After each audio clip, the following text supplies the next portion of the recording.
Welcome. This video is to show you how to locate the district writing assessments. You can see I'm on my home page. It's highlighted up here in white. So I'm going to go to my trackers that I've already created. I'm going to go to my class. This is my 6th grade class.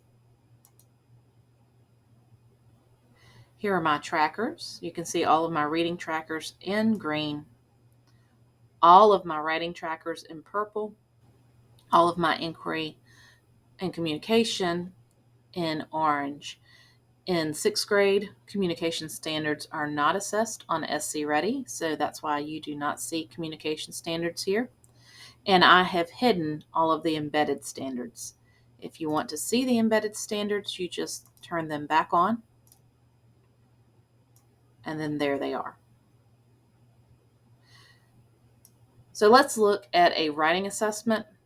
The writing assessments that go with each of your collections, if you're in 6th through 8th grade and you're teaching those subjects, or with your curriculum in English 1 through 4, are already loaded into your tracker. So let's say I'm ready to assess collection 1 in 6th grade. That is aligned to standard 3.1. So I can assign it to the students by clicking on assess. I'll come back over here and click on assess. And then that gives me the student access code, or I can copy that link and link it and put it in my learning management system into Schoology. So you have either way to do that. And then the kids will be able to access the assessment. Go back to my tracker. Let's say they've already finished writing and I'm ready to now assess that writing. So I'm going to come here to grade. I'm going to grade this first student's writing. So I'm going to launch the performance grader. You can see student 1 is highlighted. This is the assignment that they saw. They can see that it goes with collection 1, Facing Fear. They were to write a short story. There is their prompt. There's their writer's checklist. There's the rubric. Recall that the rubric aligns directly with your 6th grade standard for writing, or whichever grade or course you are teaching. It pulls the language directly from the standards.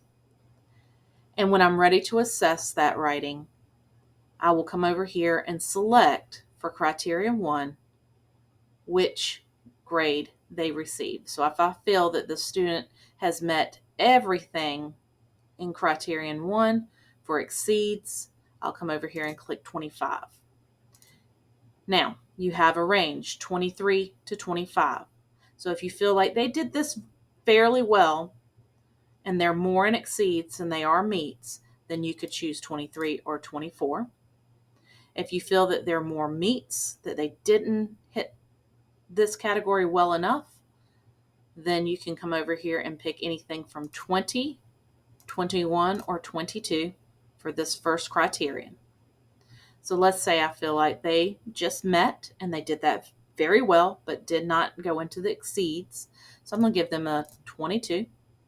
I'm going to look at their organization and plot. I'm going to read these descriptors. I'm going to see where the student falls. Maybe they had some plot structure issues. Their event sequence was very unnatural, or it was illogical. It didn't use many transitional words, phrases, or clauses to convey any type of sequence.